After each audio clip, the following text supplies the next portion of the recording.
L'écho, c'est clair sur BFM Business. Fabrice Lundi reçoit les décodeurs de l'écho. Et nos décodeurs de l'écho qui vous racontent tout, qui vous expliquent tout sur cette affaire BNP Paribas, dont on devrait connaître l'épilogue tout à l'heure à la clôture à Wall Street après 22h heure de Paris. Il y aura une édition spéciale d'ailleurs en direct de 22h à minuit sur BFM Business, à la télé, à la radio, avec de très nombreux acteurs, très nombreux spécialistes du dossier.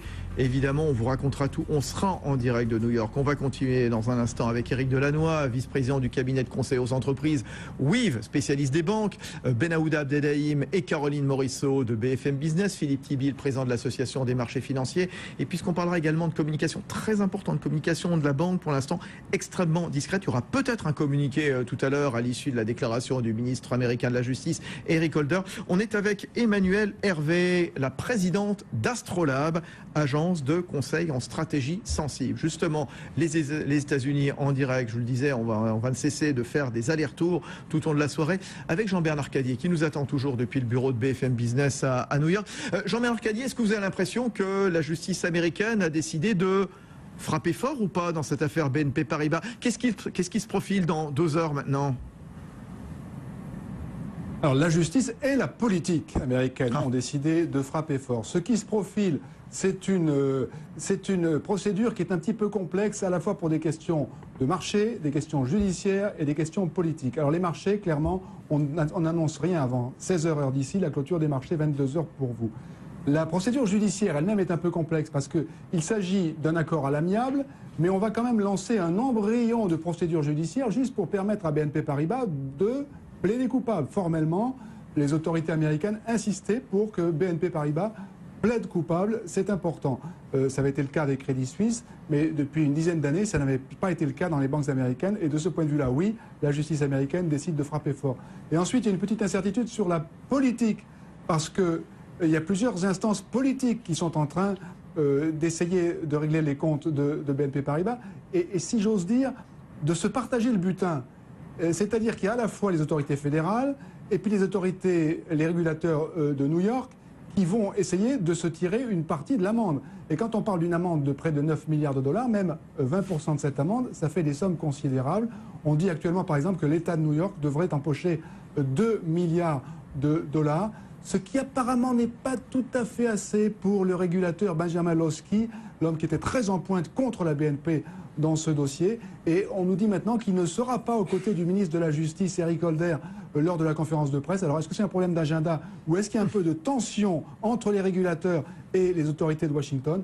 On sera fixé dans la soirée. Qui c'est ce Benjamin Losky? Qu'est-ce qui le motive? Qu'est-ce qu'il veut exactement? Vous le connaissez, Jean-Bernard Cadier? Je ne le connais pas très bien. Non, mais enfin, vous le connaissez, façon de parler, bien entendu. Voilà. Écoutez, ce qui le motive, c'est mettre de l'ordre dans les banques. C'est le monsieur propre des banques américaines. Il dit qu'il faut couper les branches pourries pour sauver les banques, pour sauver l'ensemble du système financier. C'est un croisé. Il est en croisade. Et il fait ça au nom de l'État de New York. L'État de New York qui n'a pas exactement les mêmes intérêts dans cette affaire, ni que le procureur, ni que l'État fédéral.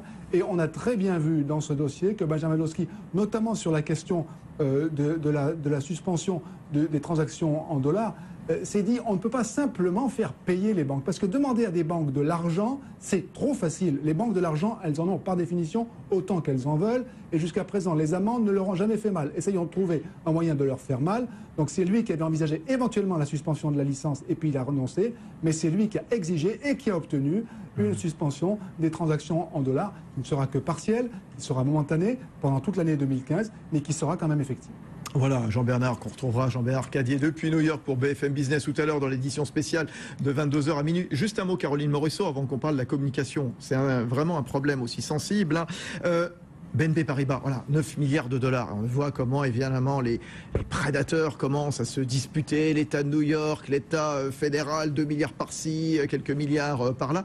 BNP Paribas, est-ce qu'elle est suffisamment solide? Comment elle pourra encaisser le choc? Comment est-ce qu'elle va pouvoir gérer les sanctions, absorber l'amende? Racontez-nous, Caroline. On l'a dit, c'est l'une des banques les plus solides de la zone euro. C'est l'une des mieux capitalisées, même avec cette amende de de 9 milliards de dollars. On serait sur un ratio, si l'on en croit les analystes, de l'ordre de 10%. Donc BNP Paribas reste au-delà des exigences réglementaires. Donc d'un pur point de vue réglementaire, elle n'a pas besoin d'aller lever de l'argent sur les marchés. Et à en croire une source très proche de la banque, hier soir encore, la question se posait et ce n'était pas Le journal disait il peut y avoir une augmentation de capital, on peut revenir aussi sur le dividende 2014. Écoutez, nous, deux sources proches de la banque, on nous dit qu'il n'est pas du tout évident qu'elle ait besoin effectivement d'aller lever de l'argent sur les marchés. On est dans une phase en ce moment où la Banque Centrale Européenne va auditer un petit peu toutes les banques sur leur solidité. C'est préjudiciable ou pas pour cette banque française ? Non, puisqu'elle reste au-delà des exigences réglementaires. Après, c'est vrai que c'est un point qui va être tous ces litiges, parce que c'est pas le seul, là, on est sur des violations d'embargo, mais tous ces litiges vont être regardés de très près par la Banque Centrale Européenne, qui a déjà dit qu'elle tiendrait compte de tout cela, et d'autant plus qu'on est sur des proportions auxquelles on ne s'attendait pas forcément. Oui, alors, et puis aussi Emmanuel Hervé, et là je me tourne vers vous la spécialiste de communication à tête d'Astrolabe, la question de la réputation. On en parlait bien entendu. Comment on fait pour rayer donc une telle marque, une telle ombre qui plane comme ça sur la banque Il faudra déjà voir quelles sont les conséquences réputationnelles, parce que les banques aujourd'hui n'ont pas, de toute façon, pas une excellente réputation.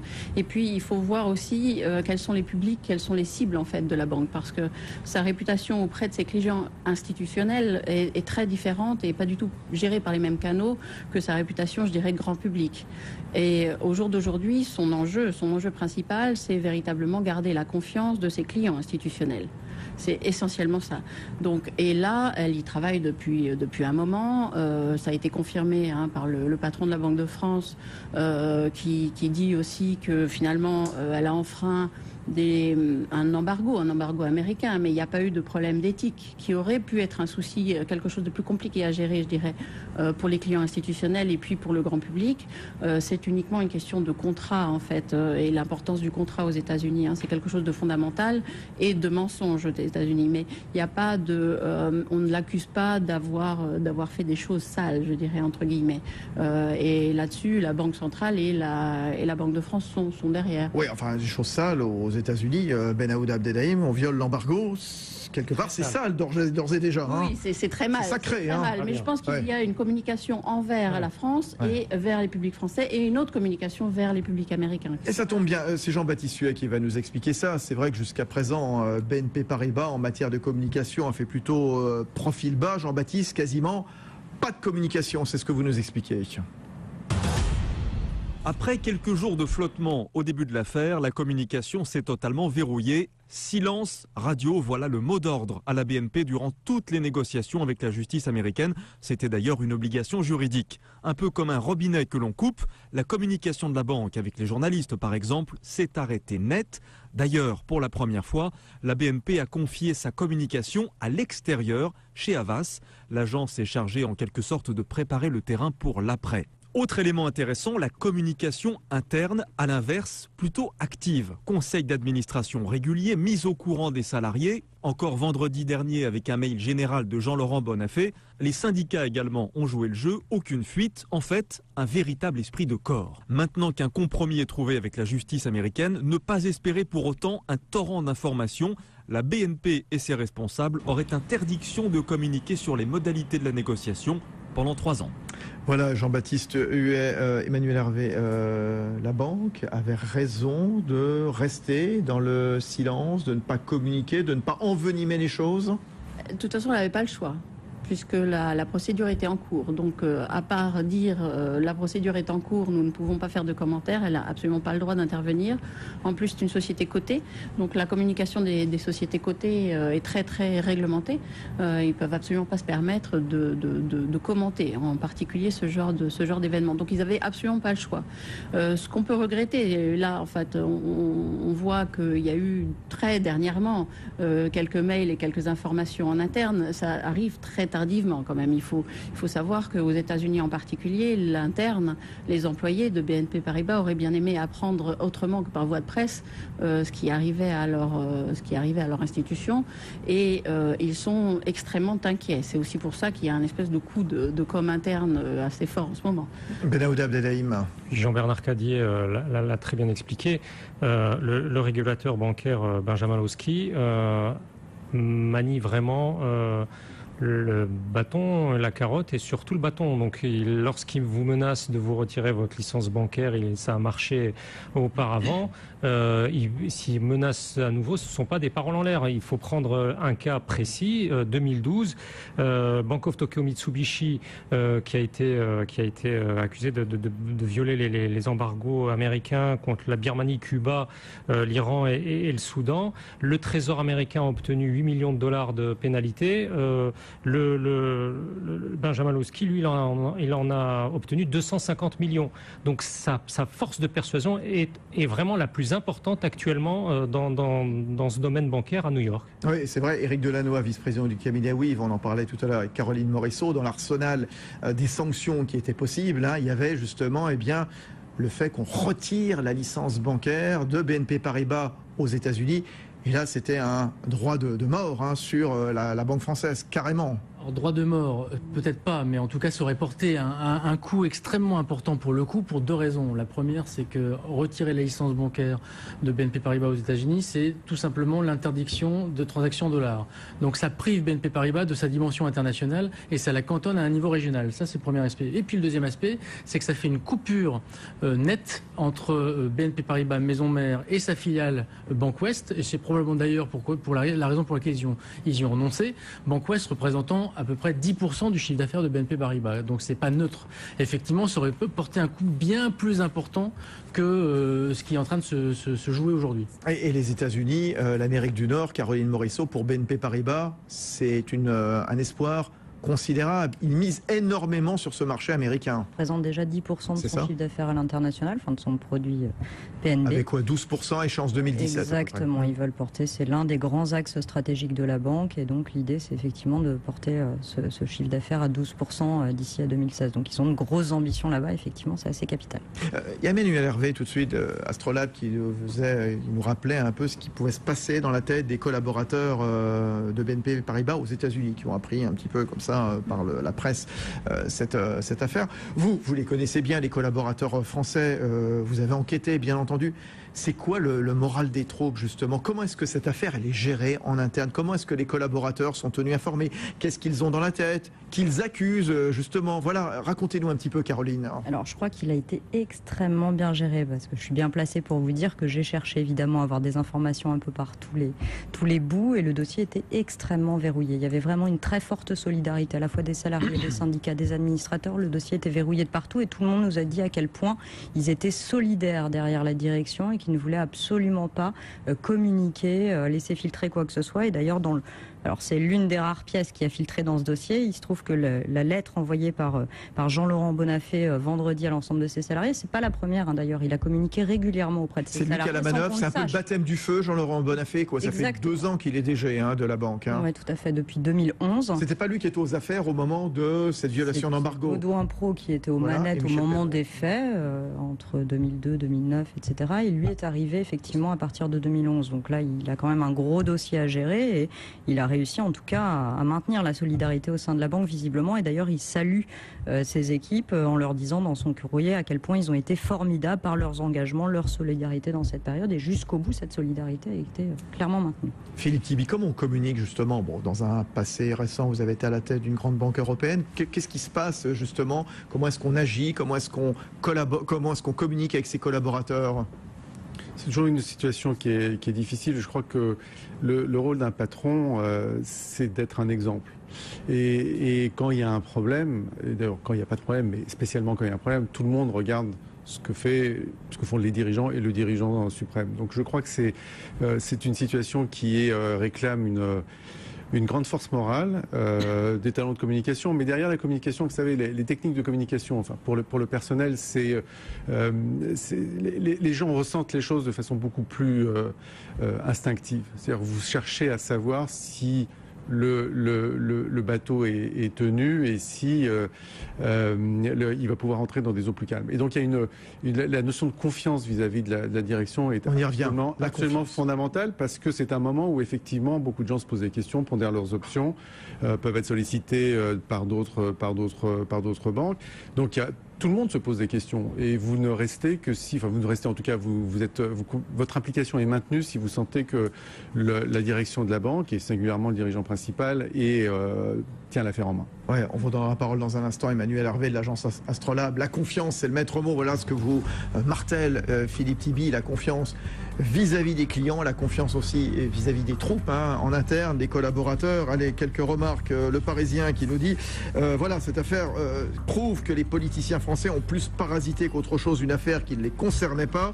Et puis Florence C'est sûr qui nous dit voilà, c'est bien, il n'y a pas de foot, mais l'écho, l'histoire bancaire bien plus passionnante. Voilà, ça commence à revenir un petit peu sur l'antenne de BFM Business après la victoire des Bleus, donc 2-0 contre le Nigeria, la qualification en quart de finale. Restez avec nous, édition spéciale aussi tout à l'heure, 22h minuit sur BFM Business, à la télé, à la radio. On sera aux États-Unis, qui devraient donner des informations sur le dossier BNP Paribas. Question ce soir, la banque échappe-t-elle au pire? À tout de suite. Les décodeurs de l'écho. Sur BFM Business, l'écho, c'est clair. Ce soir à 21h sur BFM Business.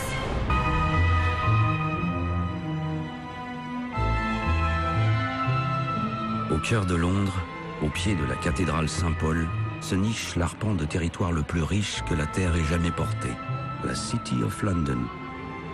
Les initiés l'appellent le Square Mile. À peine 3 km² où opèrent quelques 550 banques et la moitié des plus grands assureurs de la planète. Plus que New York, Francfort et Paris réunis. Le volume d'affaires qui se brasse ici le jour, le long de la Tamise, est 5 fois supérieur au PNB du pays. Il y a ici beaucoup d'investisseurs et de banques privées. Ça investit beaucoup ici. Avec la crise, beaucoup de gens ont perdu leur boulot et lors des entretiens d'embauche, ils doivent faire davantage attention à leur apparence, au cirage de leurs chaussures. J'arrive un peu à bavarder avec eux et ils se livrent devant moi sans difficulté.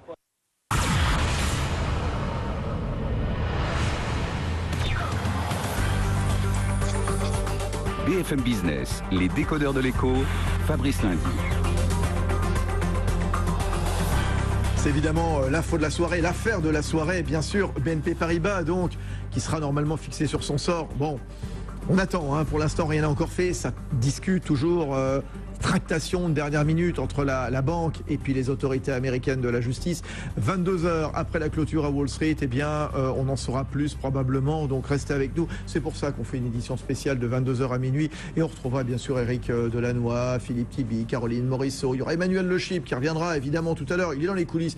Il est en train de regarder les dossiers. Benahouda Abdelhaim. Et puis la communication. Tiens, Emmanuel Hervé, donc à la tête d'Astrolabe, agence de conseil en stratégie sensible. On sera tout à l'heure avec un représentant, un élu du personnel donc des banques. Oui, la nécessité de bien communiquer en interne. Parce que nécessairement, il y a des questions, il y a des reproches qui ne cessent de pointer en disant oui, encore une fois, on a été tenu à l'écart, encore une fois, on a pris trop de liberté, encore une fois, la direction ou les cadres n'ont pas été contrôlés. C'est ça, c'est toutes ces questions qu'on peut se poser? Oui, on peut se poser ces questions. Enfin, la question primaire, je dirais, dans la base de la pyramide de Maslow, c'est est-ce que je vais me faire licencier à cause de ce qui se passe? Est-ce que ça va avoir des conséquences sur mon poste? On a vu que les têtes ont commencé à tomber. Est-ce que Baudouin Pro, il y a des rumeurs aussi qui courent. Je ne sais pas si vous avez plus d'informations. Caroline va tout nous dire. Voilà, elle va tout nous dire. Mais je trouve que, bon, de toute façon, il a fait, il ne pouvait pas faire plus. Il n'y avait pas de communication externe possible, donc la communication interne a été bien faite dans le sens où il aurait pu être tenté par le bouc émissaire. C'était pas moi, c'était avant, j'y suis pour rien, finalement, voilà. Il l'a pas fait du tout, ce qui est bien, ce qui est tout à fait louable. Je pense que ce qui l'aide aujourd'hui, parce que sa communication est quand même très peu empathique, enfin elle est très française, elle est quand même pas très empreinte d'émotion, on peut pas dire. En même temps, je connais pas Monsieur Bonafé, mais j'ai pas l'impression que ça soit spontanément l'école du rire et le showman. Pas mais bon, en même temps, voilà. c'est la culture, c'est aussi la culture des banques. Et la culture Caroline, de la je me trompe BNP. ou pas? Il y a assez peu de communication proactive. Enfin, allez-y, dites-le, vous le connaissez mieux que moi. C'est pas quelqu'un qui est extrêmement extraverti et qui adore l'exercice de communication. Bon, ça se voit. Sauf que ce qui l'aide aujourd'hui, je pense, c'est que derrière tout ça, ce qu'on peut avoir, c'est un peu un US bashing, en fait, un peu un retour pour une fois que c'est pas un French bashing, et que c'est facile à la fois pour l'interne, mais aussi pour le grand public de dire les États-Unis mettent, c'est parce qu'on est français que c'est si cher.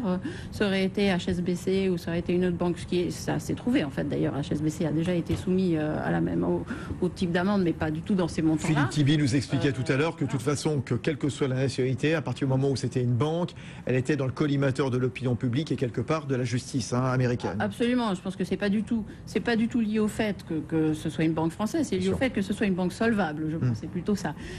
Mais toujours est-il que pour l'opinion publique, de pouvoir dire tout à coup, c'est ça les Américains qui nous en veulent, ça aide aussi beaucoup à communiquer dans ce sens-là. Ben Aouda Abdelhaim de BFM Business. Il pourrait y avoir il y a une forme de critique à l'égard non pas de BNP Paribas mais de la Banque de France.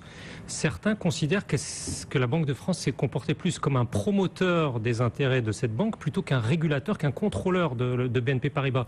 Et c'est le banquier d'affaires américano-belge Georges Jugeux qui le raconte. Il était début du mois à l'IIF, l'IIF qui est un peu le lobby bancaire le plus important au monde.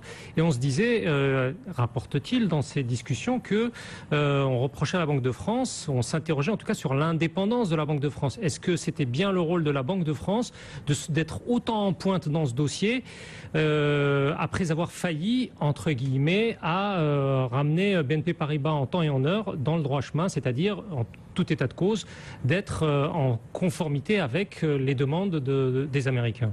Caroline Morisseau, quid du management, justement. Donc, on a déjà annoncé, c'est Éric Delannoy qui nous le rappelait tout à l'heure, qu'une quinzaine de cadres de Suisse ont été apparemment remerciés.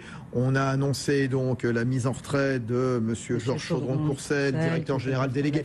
Il y a un rapport direct ou pas, au fait, avec sa mise en retraite? Officiellement, non. Ça intervient de manière très opportune, en tout cas en plein milieu de l'affaire. Qui est le prochain? Est-ce que la justice américaine, par exemple, a demandé clairement, en disant voilà, très bien, parmi les... On verra tout à l'heure à 22h s'il y a des annonces qui sont faites, d'ailleurs, pour l'instant on ne sait pas, mais est-ce que ça fait partie de l'arsenal de mesures en disant, bon, il y a une amende, on vous retire le dollar sur certaines prestations, et puis accessoirement, vous nous dégagez telle ou telle personne. Ça, c'est possible ou pas? C'est ce que laisse entendre la presse américaine, mais visiblement, la banque a déjà soit licencié, soit sanctionné un certain nombre de personnes, effectivement, au sein de sa filiale suisse. Après, il y a un certain nombre une source, en tout cas, assez proche du dossier haut placé, qui laisse penser que Baudouin Pro pourrait être sur la sellette. Mais il a quel rang actuellement? Il a quel poste? Il est président de la banque. Président de la banque, oui. Il n'y a pas de bataille en interne, en tout cas, pour pousser dans ce sens-là. Absolument pas. Il est menacé, Éric Delannoy? A priori, ce serait très exagéré que Baudouin Pro soit menacé. Aujourd'hui, effectivement, il y a des bruits contradictoires. Aujourd'hui, Baudouin Pro, certes, il était à la tête de la banque, mais il ne faut pas oublier quand même qu'on parle d'une équipe, d'une soixantaine de personnes concernées, 80 personnes qui sont dans ce type d'équipe, sur plus de 200 000 collaborateurs. Donc, il faut aussi voir ce que veut dire la capacité à contrôler une équipe qui est sur ce type de transaction à une période où c'est l'euphorie sur les marchés financiers, où en gros, en plus, la banque d'investissement est un État dans l'État qui fait que tant que ça marche, on n'y touche pas. Donc le contrôle interne a toujours été plus compliqué que sur la banque de détail. Bref, Baudouin Pro est quand même très loin. Chaudron de Courcel, pourquoi il est sanctionné? Enfin, sanctionné. Pas sanctionné, mais en tout cas, pourquoi il y a une retraite opportune de 64 ans maintenant? C'était parce qu'il était directement le patron de la banque suisse. Pas seulement le patron de la banque d'investissement. Donc, si Baudouin Pro devait partir, ça serait probablement pour d'autres raisons. Oui, Philippe Tibi, Caroline Morisseau, et puis on va se retrouver à 22h. On s'attend à quoi alors finalement ce soir? Il y aura des annonces très fortes ou pas? Il va falloir regarder vraiment de très près. Qu'est-ce qu'on regarde? Les termes exacts du plaidé coupable. Oui, les modalités. Ouais. C'est de loin la sanction la plus impactante en termes de réputation, dont on mesure le moins les conséquences. Il y aura un communiqué de BNP Paribas ce soir après le plaidé coupable, après la déclaration de M. Eric Holder, le ministre de la Justice américain? Possible, pas officiel. C'est l'hypothèse qui était envisagée hier soir, mais je ne sais pas exactement comment ça va se passer. Ils auront le droit de communiquer sur cette affaire, au fait, Caroline? Alors, une source proche du dossier nous a dit que non, hormis le plaidé coupable, après la banque n'aurait pas le droit de donner plus de détails, etc. sur cette affaire pendant une période de 3 ans. 3 ans? Ah oui, d'accord. Donc chaque fois qu'on aura un responsable de BNP Paribas, on pourra lui parler de tout, sauf de ça? A priori, oui. A priori. Bon, Allez, l'édition spéciale des décodeurs de l'écho, 22h, minuit, tout à l'heure, en direct. On retrouvera Éric Delannoy, Ben Aouda Abdeldaïm, Caroline Morisseau, Philippe Tibi, d'autres invités. Merci beaucoup Emmanuel Hervé à la tête d'Astrolabe, agence de conseil en stratégie sensible. Voilà, j'aime bien, elle vient de temps en temps nous voir dans les décodeurs de l'écho. C'est important la communication. Bonne soirée. Allez, vous allez prendre l'air tous, hein, bien sûr. Si vous nous suivez à la télévision aussi. Allez, une petite pause et puis vous revenez à 22h, comme ça, bien tranquillement. On vous expliquera tout. On sera en direct des États-Unis. Bonne soirée, à tout de suite. BFM Business.